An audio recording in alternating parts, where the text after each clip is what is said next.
there's certain artists that kind of hit you different for other artists, and when they pass, it has an actual effect on you. Hi guys, it's Markabusi here, and we're back with another song reaction, and today we are doing the song Lazarus by David Bowie. Now,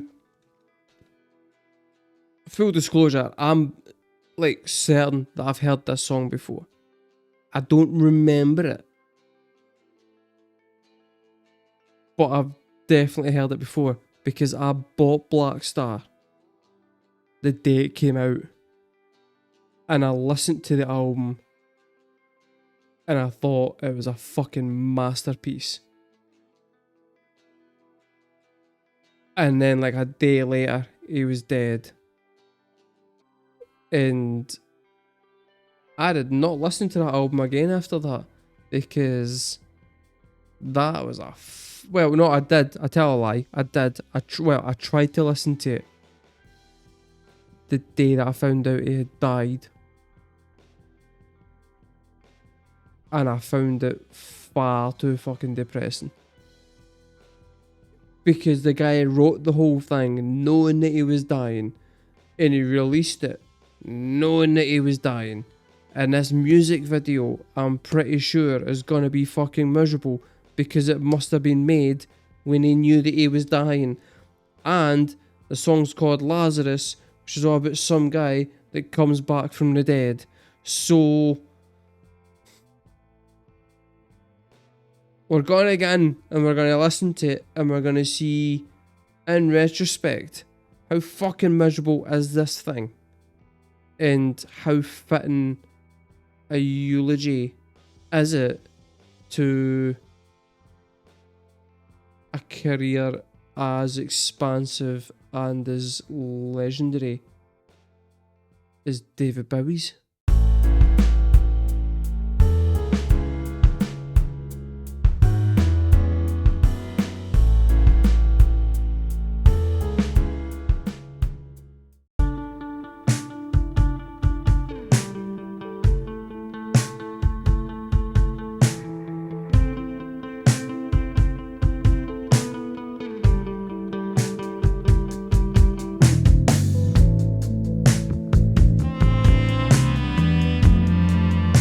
The horns are instantly.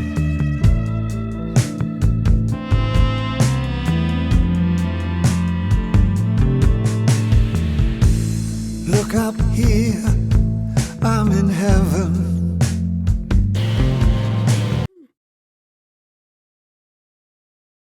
How is that no absolutely fucking haunting?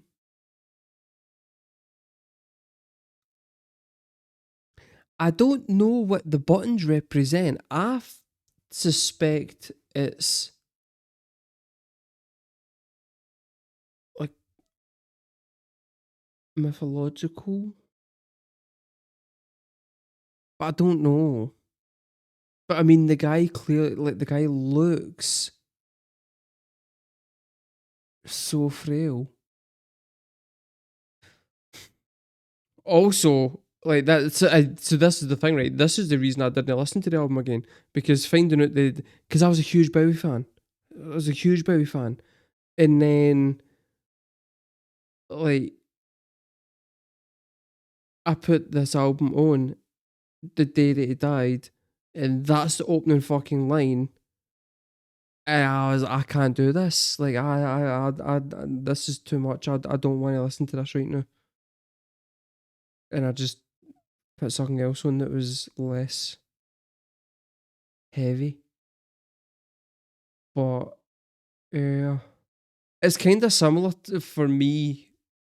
Because the thing is, right, and people will say like whatever they want, but there's certain artists that kind of hit you different for other artists, and when they pass, it has an actual effect on you. And like it's different for different people, and people will judge you for the ones that affect you, but you get no control over that really. So like I vividly remember when the day that I found out that Kurt Cobain had died, and I was 9, and I was fucking devastated because I loved Nirvana. Nirvana was like the first band when I was like 5. I heard that and I was like, holy shit, I didn't know you could do that in music.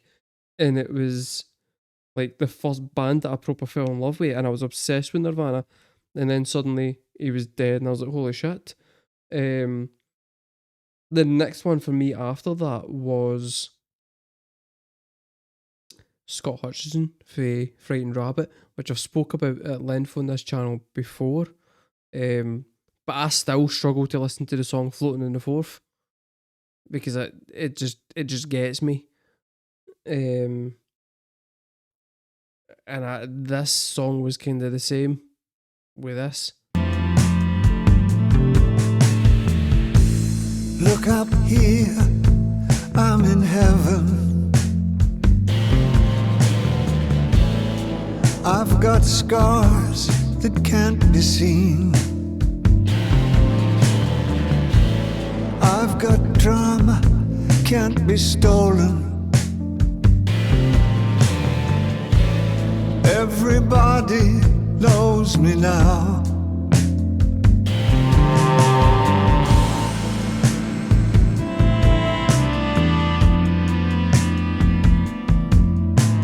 The horns are beautiful. So haunting. Look up here, man, I'm in danger. I've got nothing left to lose. I'm so high it makes my brain whirl. Drop my cell phone down below.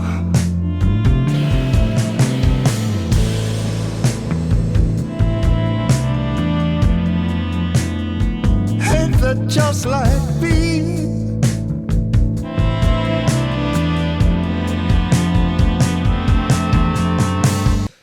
It is in a lot of ways very similar to Hurt with Johnny Cash, where it's like a guy knowing that he's at the end of his life, looking back,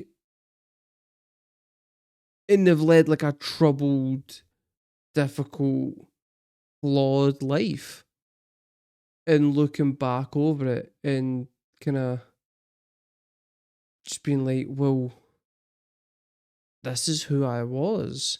And you've kind of got to, and just trying to come to terms with the idea of their own mortality and how they spent their time.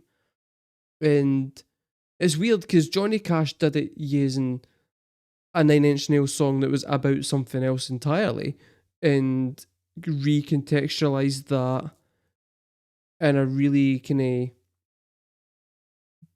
beautiful and subtle and almost kind of like romantic way. Like, whereas this feels kind of cold and clinical, and there's like a desperation to the tone of his voice, and the horns are really haunting. The instrumentation is absolutely fucking incredible, and the production's incredible. And for what I remember hearing, he had basically walked into a club that was like down the street from like where his recording studio was, and he's just seen this like kind of fucking like jazz band playing, and kind of went up to him and went, I want you to come into the studio with me and write an album.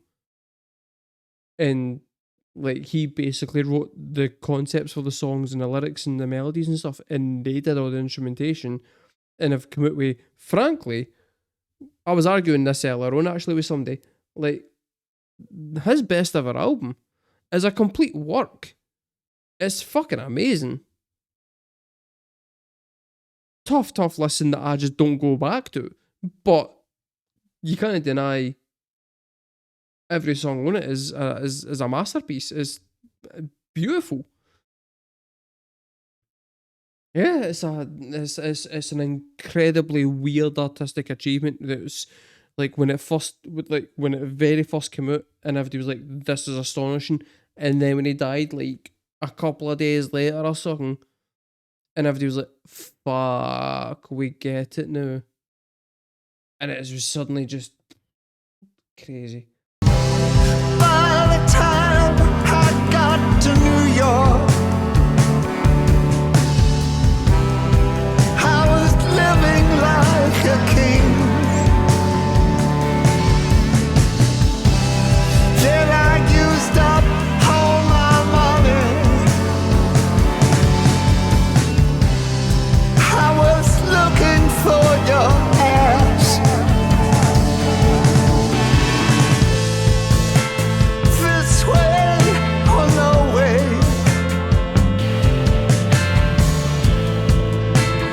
You know I'll be free.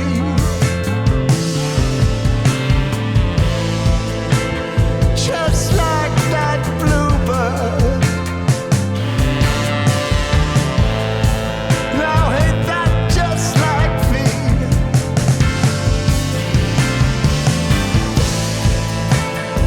Oh, I'll be free.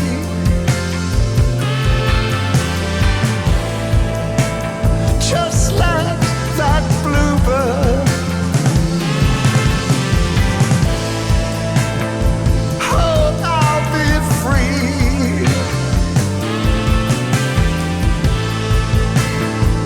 Ain't that just like me?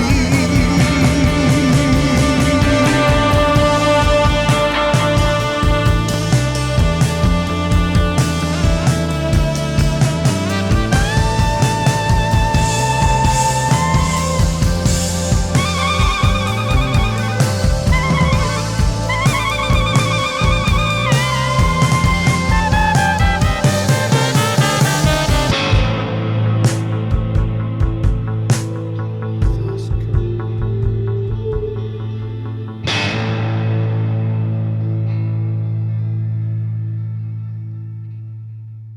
See, even if he hadn't died, right, the crazy fucking jazz outro to that was astonishing. Melodically, it's a beautiful song. Lyrically, it's a beautiful song. The production on it is absolutely fucking gorgeous. The instrumentation is fucking gorgeous. The horns coming in is just weird and unsettling, but perfect for what the song's about. The video is creepy as fuck. And I don't know how they filmed a lot of that, but like his movement in it is otherworldly and weird and unsettling, and the whole thing as a package is fucking stunning. And then you add in that he did all that as he was dying, so that this was like his magnum opus for when he dies, and it takes on a whole new level of fucking like artistry and beauty and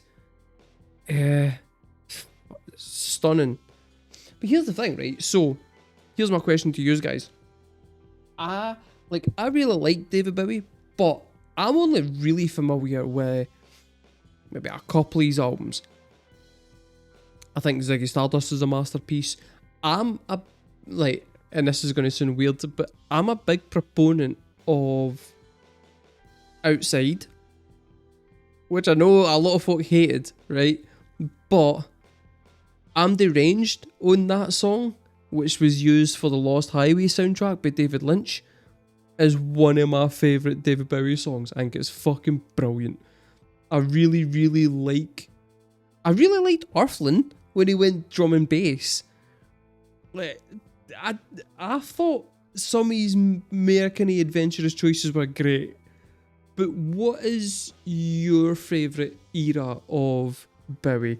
Is it Stardust? Is it Aladdin Sane? Is it his 80s? Nobody's going to say it's the 80s Bowie, right? Nobody's saying that. I bet if he possibly...